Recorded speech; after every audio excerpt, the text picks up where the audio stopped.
अस्सलाम वालेकुम प्यारे बच्चों, मैं हूं आपका दोस्त साद फारूक ज़ियाई और आज हम ट्रांसपोर्ट इन एनिमल्स पे बात करने वाले हैं। ये वो चैप्टर है जिसमें हम हार्ट का जिक्र करते हैं, ब्लड का जिक्र करते हैं, कैपिलरीज का जिक्र करते हैं, वेन्स का जिक्र करते हैं और आमतौर पे ये चैप्टर हमारे स्टूडेंट्स को बहुत मुश्किल लगता है। एक्चुअली ये चैप्टर बिल्कुल भी मुश्किल नहीं है, थोड़ा सा सिस्टमेटिक है और इसमें बहुत सारी ऐसी चीज़ें जो कि आपको मेमोराइज करनी पड़ेंगी, जो कि आपको याद करनी पड़ेंगी, अपने सेरिब्रल कॉर्टेक्स में बिठानी पड़ेंगी। अच्छा, अब पहले जरा छोटा सा इसका बैकग्राउंड समझें। Why do we need a transport system? Because actually we are very complex organisms. Complex कैसे हैं? हमारी बॉडी में अरबों खरबों से भी ज़्यादा सेल्स हैं। अगर हम किसी छोटे से ऑर्गेनिज्म की बात करें, बहुत छोटे से ऑर्गेनिज्म की बात करें, तो वो अपनी इमीडिएट सराउंडिंग में डिफ्यूजन ऑस्मोसिस के जरिए चीज़ें बाहर निकालता है और बाहर से अंदर ले लेता है। और वो क्वांटिटी में इतना ज़्यादा है कि अगर उसको ऑप्टिमम कंडीशंस नहीं मिल रही तो वो मर जाएगा। अमीबा, पैरामीशियम, बैक्टीरिया, बहुत सारे प्रोटोक्टिस्ट्स वो इसी तरह अपने इमीडिएट सराउंडिंग में चीज़ें देते हैं, वहां से अडॉप्ट करते हैं और वो सर्वाइव कर रहे होते हैं। मगर हमारे पास जो कॉम्प्लेक्स ऑर्गेनिजम्स हैं, उनकी बॉडी सेल्स तक पहुंचते पहुंचते इतनी देर हो जाएगी ऑक्सीजन को या ग्लूकोज को कि वो ऑर्गेनिज्म सर्वाइव नहीं कर सकेगा। इसीलिए अल्लाह ताला ने हमें एक प्रॉपर कॉम्प्लेक्स सिस्टम दिया हुआ है। हमारे पास एक ट्रांसपोर्ट सिस्टम है। तो ट्रांसपोर्ट सिस्टम की तरफ बढ़ते हैं।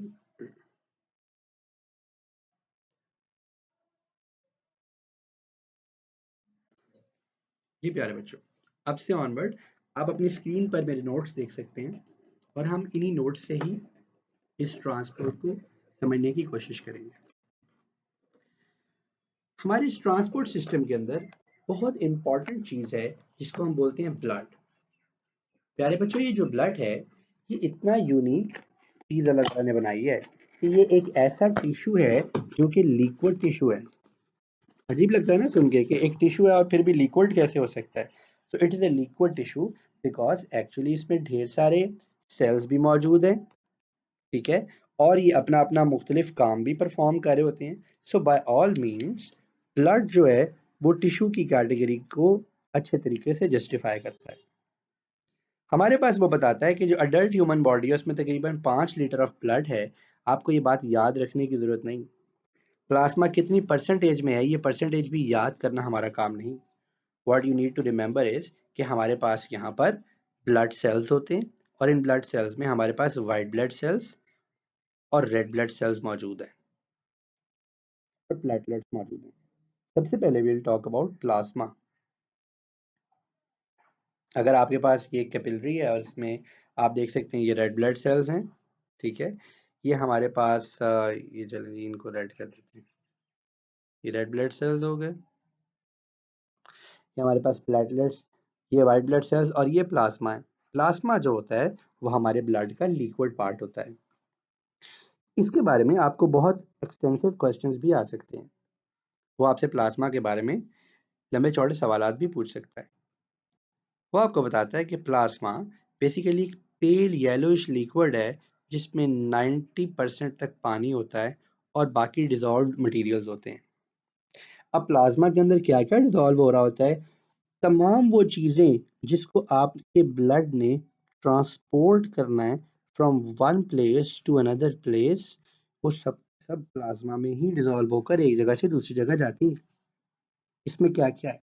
नंबर वन, सॉल्युबल प्रोटीन्स हैं इसके अंदर, जिसमें serum albumin, serum globulin, fibrinogen, prothrombin और एंटीबॉडीज वगैरह मौजूद हैं। मिनरल सॉल्ट्स भी इसी में मौजूद होते हैं। प्रोडक्ट्स ऑफ डाइजेशन जैसा कि ग्लूकोज, अमाइनो एसिड्स वगैरह वगैरह वो भी इसमें ही होते हैं। विटामिन्स भी आपके ब्लड प्लाज्मा में ही मौजूद होती हैं। आपके एंजाइम्स और हार्मोन्स ये भी आपके प्लाज्मा में ही मौजूद होते हैं। 10, एक्सक्रीटरी प्रोडक्ट्स, वो प्रोडक्ट्स जिनको आपकी बॉडी ने अपनी बॉडी से बाहर निकालना है, वो भी प्लाज्मा में ही डिसॉल्व होकर मूव करती हैं। लेकिन हार्मोन एंड विटामिन्स का भी जिक्र आ गया। सो ऑलमोस्ट ये सब की सब चीज़ें प्लाज्मा में ही डिसॉल्व होकर एक जगह से दूसरी जगह जाती हैं। अगर हम ब्लड सेल्स की बात करें तो ब्लड सेल्स में सबसे पहले हमारे पास रेड ब्लड सेल्स आते हैं। ये रेड ब्लड सेल्स हैं, आपको ये यूं तो नजर आ रहे हैं, लेकिन अगर हम इनको दूसरी शेप में बनाएं तो ये कुछ यूं बनेंगे। ये जब कैपिलरीज में से गुजरते हैं तो बेल शेप भी इख्तियार कर जाते हैं। फ्रंट से देखें तो आपको राउंड लगेंगे, साइड से देखें तो आपको बाय कनकेव मिलेंगे। कनकेव कहते हैं इस चीज को, जो ये वाला पार्ट है, this is a concave part. So ये कुछ यूं होते हैं, बाय कनकेव, अंदर से भी कनकेव, बाहर से भी concave. And I am sure कि आप सब लोगों को ये जरूर पता होगा कि इनके कनकेव होने का मकसद क्या है। इनके कनकेव होने का मकसद है टू इंक्रीज सरफेस एरिया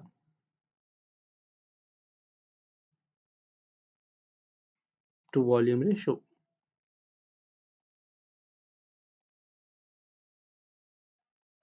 ताकि ज्यादा से ज्यादा ऑक्सीजन इनके कांटेक्ट में आए और इनके साथ जुड़े। इनका लाइफ स्पैन 3 से 4 महीने तक होता है, और जब ये अपना काम कर चुके होते हैं तो ये लिवर और स्प्लीन से डिस्ट्रॉय हो जाते हैं।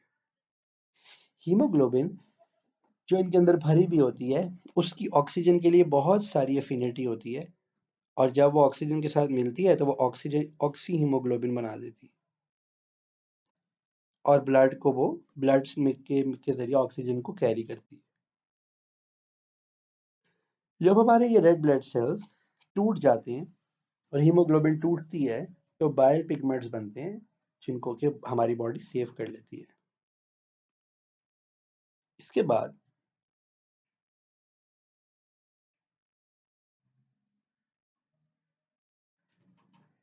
इसके बाद हमारे पास जो दो तरह के सेल्स हैं, इनको हम वाइट ब्लड सेल्स बोलते हैं। और ये वाइट ब्लड सेल्स भी दो तरह के हैं। एक लिम्फोसाइट्स, ये लिम्फोसाइट्स वो हैं जो कि एंटीबॉडीज बना सकते हैं। और फैगोसाइट्स वो हैं जो किसी आने वाले पैथोजन को इस तरह से सराउंड करके अपनी बॉडी के अंदर ले जाते हैं। उसके बाद उसको, यानी एक वेसिकल बना के, फॉर एग्जाम्पल ये अटैकर था, इसको अपनी बॉडी के कोई ऐसे वैक्यूल के साथ अटैच करते हैं जिसके अंदर ऐसे एंजाइम्स हों जो कि इस अटैकर के डीएनए को या अटैकर को खा सके। लिहाजा जब ये डिस्ट्रॉय हो जाता है तो दोबारा ये इस तरह से बाहर निकल आते हैं। इसकी मेम्ब्रेन जो है वो ओरिजिनल सेल का पार्ट रहती है, और वॉर्न आउट मटेरियल जो डेड मटेरियल है उसको ये बॉडी से बाहर निकाल देते हैं। सेल से किसी मटेरियल का बाहर निकल जाना एक्सोसाइटोसिस कहलाती है।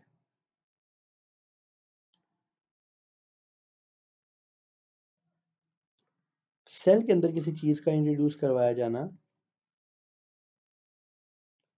एंडोसाइटोसिस कहलाती है। और इस एंडोसाइटोसिस को फैगोसाइटोसिस भी कहते हैं।